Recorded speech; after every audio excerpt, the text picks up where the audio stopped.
یہ جو رمضان المبارک کا آخری عشرہ ہوتا ہے نا، یہ بڑا قیمتی ہے۔ میں پہلے بھی دوستوں سے عرض کرتا رہتا ہوں کہ ہم نا یہ آخری 10 دن اکثر بازاروں میں گھوم کے گزار دیتے ہیں۔ بخاری مسلم میں حدیث ہے، سیدہ عائشہ صدیقہ رضی اللہ تعالیٰ عنہ فرماتی ہیں آخری 10 دن جو رمضان کے ہوتے تھے حضور خود بھی بیدار ہوتے تھے، ہمیں بھی بیدار کرتے تھے۔ رسول پاک صلی اللہ تعالیٰ علیہ وآلہ وسلم نے پتہ ہے روزے دار کی فضیلت کیا بیان فرمائی؟ اللہ کے محبوب صلی اللہ تعالیٰ علیہ وسلم فرماتے ہیں کہ رب فرماتا ہے ابن آدم کا ہر عمل اس کے لیے ہے، روزہ میرے لیے، اور فرمایا میں خود جزا دوں گا روزے کی، میں خود جزا دوں گا روزے کی۔ اور حضور فرماتے ہیں روزہ ڈھال ہے، جو شخص روزہ دار ہو وہ بےہودگی سے، فحش گوئی سے اجتناب کرے۔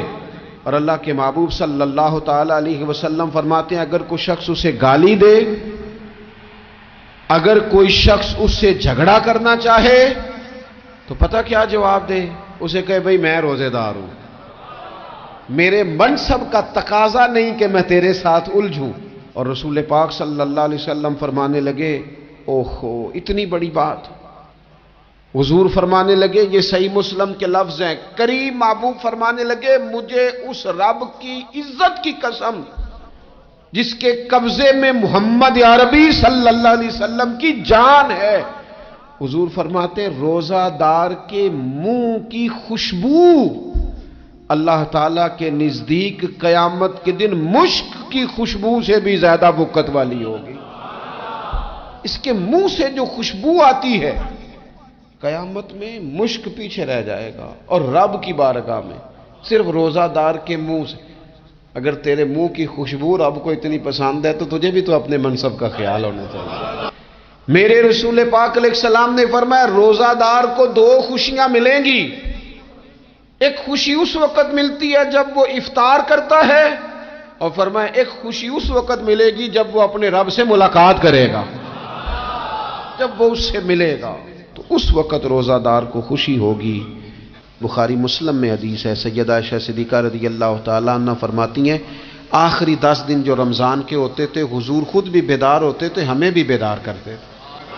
یہ راتیں بیدار رہنے کی ہیں، شب قدر کی تلاش کی ہیں۔ نبی پاک نے اعتکاف فرمایا ہے، کوشش کریں جو تو اعتکاف بیٹھ رہے ہیں وہ تو بڑے باعث مبارکباد ہیں، جو نہیں بھی نہ بیٹھ رہے وہ بھی اپنے اپنے علاقے کی مساجد میں کوشش کریں 1 رات مل جائے، 2 مل جائیں، 4 مل جائیں، جتنا اضافی ٹائم ملے آخری 10 دنوں میں وہ مسجد میں گزاریں۔ زیادہ سے زیادہ وقت قرآن پاک پڑھیں، استغفار پڑھیں، درود پاک پڑھیں، یہ 3 ہی وظیفے ان کے ساتھ۔ اور رات کا وقت کوشش کریں قیام میں گزرے، نوافل میں گزرے، جہاں جہاں بھی آپ اس کو ہم نے ضائع نہیں کرنا، تو جہاں موقع ملے کوشش فرمائیں یہ وقت ضائع کرنے والا نہیں ہے۔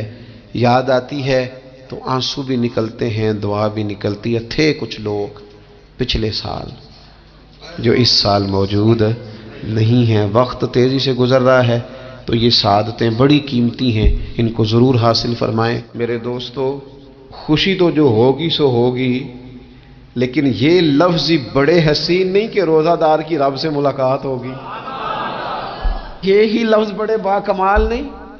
ایک روایت میں تو یہ ہے نا کہ روزہ میرے لیے ہے میں اس کی جزا دوں گا، اور ایک روایت میں یہ ہے کہ روزہ میرے لیے ہے اور رب فرماتا ہے میں خود روزے کی جزا ہوں، یعنی باقی نیکیوں پر ثواب ملے گا، روزہ رکھنے والے کو رب رحمان ملے گا۔ نبی اکرم صلی اللہ تعالی علیہ وسلم کے امت کے صوفیاء نے نا کچھ چیزوں کو بڑا کھولا ہے۔ عارف رومی کہتے ہیں کہ ایک دن نا محمود غزنوی نے خزانوں کے دروازے کھول دیے اور فرمایا بھئی میں نے آج ہر چیز کھول دی ہے، جو جس چیز پہ ہاتھ رکھے گا وہ اسی کی ہو جائے گی۔ لوگ دوڑے، کوئی سونے کی طرف، کوئی چاندی کی طرف، کوئی جائیدادوں کی طرف، کوئی خزانے کی کنجیوں کی طرف، کوئی بڑے بہترین گھوڑے اور اونٹوں کی طرف، لوگ دوڑ گئے، جو جس پہ ہاتھ رکھے گا اسی کا۔ سب بھاگ گئے، ایاز بیٹھا ہے، نہ وہ حسن میں رہی شوخیاں، نہ وہ عشق میں رہی گرمیاں، نہ وہ غزنوی میں تڑپ رہی، نہ وہ خم ہے زلف ایاز میں، وہ لذتیں کہاں۔ ایاز چپ کر کے بیٹھا ہے۔ پھر محمود نے ایاز کی طرف مخاطب کر کے کہا ایاز اٹھنا نہیں، آج لوٹ سیل لگ گئی ہے، جو جس چیز پہ ہاتھ رکھے گا اسی کی۔ ایاز کہنے لگا بات پکی ہے نا؟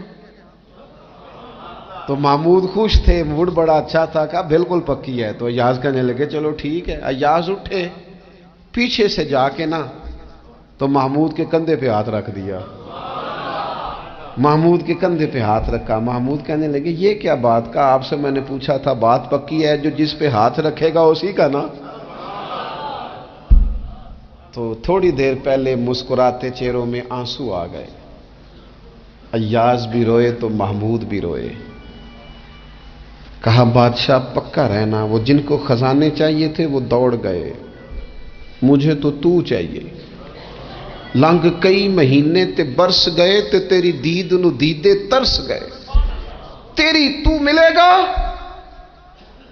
تو پھر کہا محمود نے، اس نے کہا میں وعدہ کر چکا تھا، بس ٹھیک ہے، باقیوں کے خزانے اور میں تیرا طے ہو گئی۔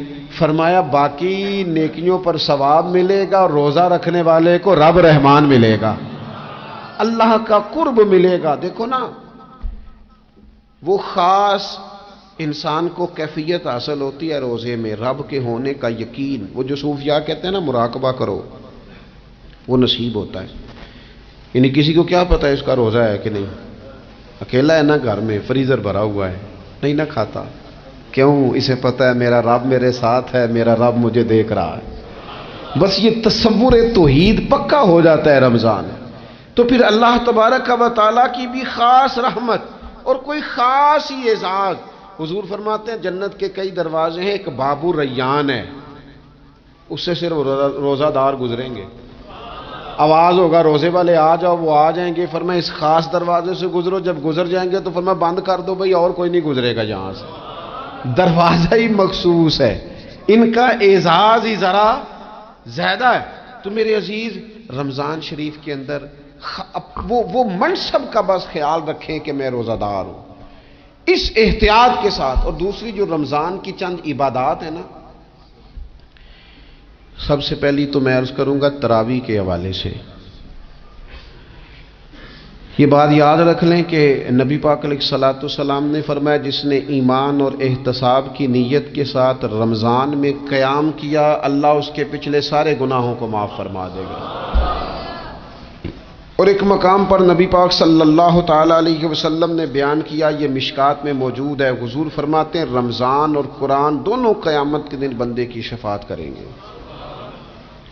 رمضان کہے گا یا اللہ میں نے اسے دن بھر کھانا کھانے سے باز رکھا، اور تیری بارگاہ کے حکم کے مطابق اس نے اپنے آپ کو ان چیزوں سے بچا کے رکھا۔ اور قرآن کہے گا مالک رات میں نے اسے نیند سے روکے رکھا۔ کیا مطلب؟ اس نے کھڑے ہو کے عبادت کی، اگرچہ اس سے مراد شارحین حدیث نے تراویح بھی لیا ہے، تہجد کی نماز بھی لیا ہے، صلاۃ اللیل بھی لی ہے، لیکن میرے عزیز یہ خاص ربط ہے قرآن مجید کے ساتھ تراویح کا۔ مسنون ہے رمضان کی راتوں میں قرآن مجید اور تراویح کا پڑھنا۔ اگر تھوڑی سی نا طبیعت میں صرف تبدیلی پیدا کی جائے، میں نے دیکھا ہے کہ جو لوگ کہتے ہیں نا میرا وقت بڑا قیمتی ہے، بڑی ساری جگہوں پہ آپ کو بیٹھنا پڑتا ہے، بیٹھیں آپ 2 گھنٹے بیٹھیں، 3 گھنٹے بیٹھیں۔ میں نے دیکھا ہے لوگ جاتے ہیں کسی دفتر میں تو رات کو ہی چلے جاتے ہیں اس علاقے میں، کھڑے ہیں، پاسپورٹ کے دفتر کھڑے ہیں، شناختی کارڈ کے دفتر کھڑے ہیں، امیگریشن کی لائنوں میں کھڑے ہیں۔ کچھ ذہن تو بنائیں کہ میں نے رات کھڑے رہنا ہے اور اپنے رب کی عبادت کرنی ہے۔ تراویح کو ذرا ذوق سے آپ اگر تھوڑا ارادہ کر لیں گے نا، یعنی کوئی ایسا مشکل کام نہیں۔ میری تو رائے یہ ہے کہ پہلے 3-4 دن ذرا جم کے ذہن بنائیں، اور تھوڑا سا نا روٹین کو بدلنے کی کوشش نہ کریں۔ جس امام صاحب کے پیچھے تراویح شروع کریں، کوشش کریں ساری وہیں پڑھیں۔ روٹین بدلنے سے بھی سستی آتی ہے، ایک دن یہاں گئے، 2 دن وہاں گئے، تو یہ روٹین بدلنے سے بھی بعض اوقات سستی آتی ہے۔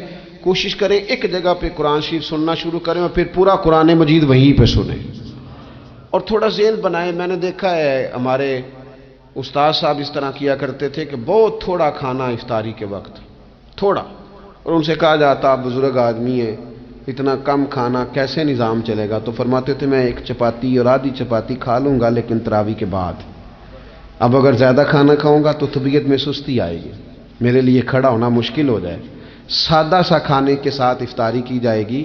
اور تراویح کے لیے اپنے آپ کو ذہنی، کہاں ٹائم ملتا ہے سارا سال قرآن پڑھنے سننے کا، یہ تو اللہ نے موقع عطا فرمایا ہے۔ تو تھوڑا سا اگر دلچسپی پیدا کی جائے، بڑا بڑا سونا قرآن مجید پڑھا جاتا ہے مساجد میں، بچے بڑی بڑی خوبصورتی سے، تو اللہ کا شکر ہے جگہ جگہ پہ۔ اور مساجد کے علاوہ بھی میں نے دیکھا ہے، ہم سے لوگ مطالبہ کرتے ہیں کہ ہماری فیکٹری میں رات کو بھی کام ہوتا ہے، اتنے سارے ورکر ہیں تو بچہ کوئی مل جائے قرآن شریف سنائے، فلانی جگہ بھی اتنے لوگ ہیں تو اگر موقع مل جائے، تو اگر تھوڑا ذہن بنایا جائے، شوق پیدا کیا جائے تو اللہ تعالیٰ فضل فرماتا ہے، انسان کو طاقت ملتی ہے کھڑے رہنے۔ ایک تو تراویح، روزہ، تراویح، اور تیسری بات ہے سحر اور افطار۔ یہ جو سحری اور افطار، یہودی جو تھے نا وہ سحری نہیں کرتے تھے، سحری کا نام و نشان نہیں تھا، روزہ رکھتے سحری نہیں کرتے۔ تو نبی پاک صلی اللہ تعالی علیہ وسلم نے فرمایا ہمارے اور یہودیوں کے درمیان فرق ہی سحری کا ہے۔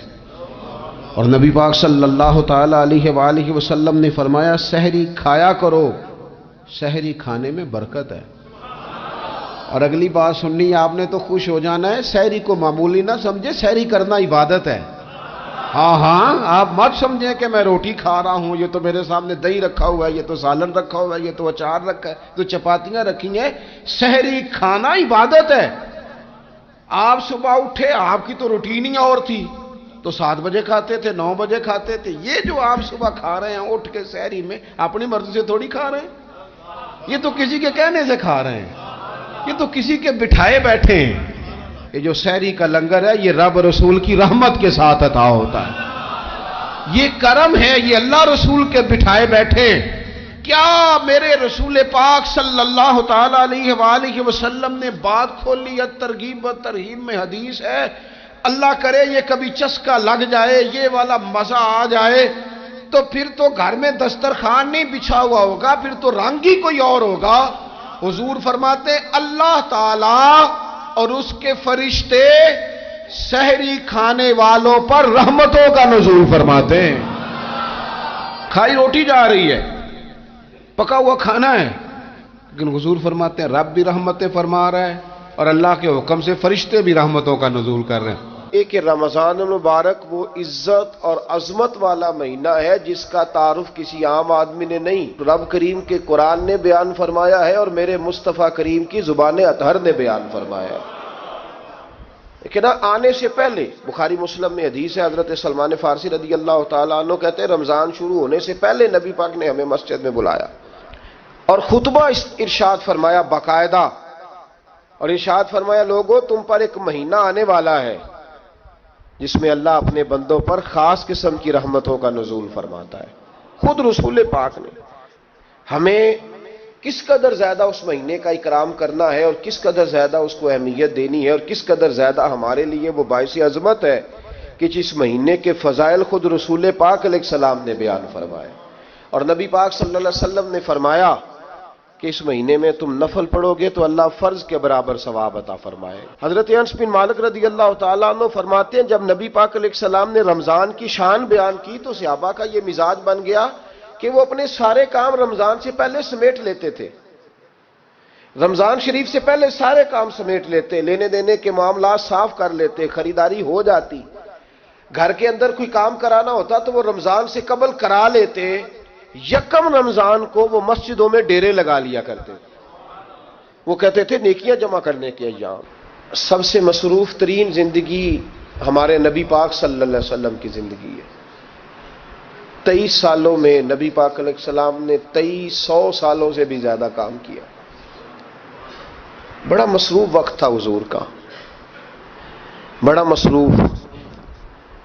ہمارے یہاں نا میں ایک جگہ پہ حاضر تھا تو ایک بزرگ تقریر فرما رہے تھے، وہ کہہ رہے تھے اب خانقاہوں میں جو اللہ اللہ ہو رہی ہے وہ چھوڑ کے باہر نکلو، اب میدان میں نکلنے کا دور ہے۔ تقریر ختم ہوئی تو میں نے کہا حضرت ناراض نہ ہوئیے گا، ویسے کون سی خانقاہ میں اللہ اللہ ہو رہی ہے جہاں سے آپ باہر نکال رہے، تو دور ہی گزر گیا اللہ اللہ کرنے کا۔